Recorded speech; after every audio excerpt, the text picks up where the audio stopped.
गरीब किसान राजू की कहानी। कभी एक समय राजू नाम का एक दयालु किसान रहता था।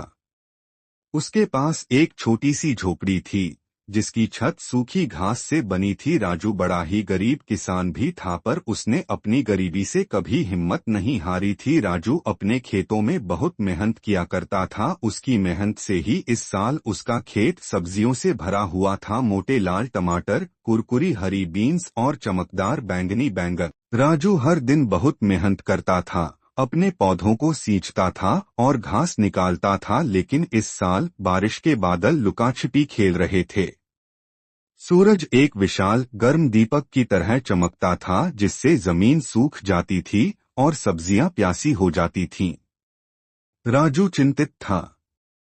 बारिश के बिना उसकी सब्जियां नहीं उग पाएंगी और उसके पास बाजार में बेचने के लिए पर्याप्त फसल भी नहीं होगी।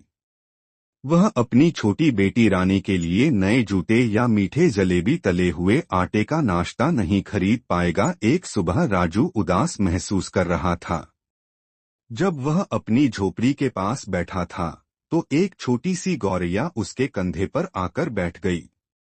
चहचहाट चहचहाट, गौरैया ने सिर झुकाते हुए कहा। मुंह लटकाए क्यों बैठे हो राजू? राजू हैरान था। एक बोलने वाली गौरैया। उसने सूखी जमीन और भूखी सब्जियों के बारे में अपनी चिंता बताई। गौरैया ने धैर्यपूर्वक सुना। चिंता मत करो राजू, वह चहचहाई। मुझे एक गुप्त स्थान का पता है। आम के ऊंचे पेड़ के पीछे एक छिपी हुई धारा बहती है। इसका पानी आपकी सब्जियों को फिर से हरा भरा कर देगा। राजू की आंखें चमक उठीं। उसने गौरैया को धन्यवाद दिया और उसकी बताई हुई बातों का पालन किया। सबसे ऊंचे आम के पेड़ के पीछे उसने एक जगमगाती धारा देखी, ठीक वैसे ही जैसा गौरैया ने कहा था। राजू ने अपनी बाल्टी को ठंडे पानी से भर लिया और वापस अपने खेत की ओर दौड़ पड़ा। उसने ध्यान से प्रत्येक प्यासे पौधे के चारों ओर पानी डाला। सब्जियां खुशी से चहकती हुई लग रही थीं, उनकी पत्तियां चमकीली हरी हो गईं।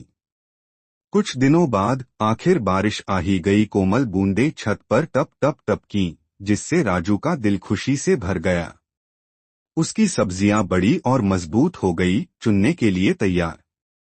राजू ने अपने ताजे फल सब्जियां बाजार में बेची। उसकी मुस्कान सूरज की तरह चमक रही थी।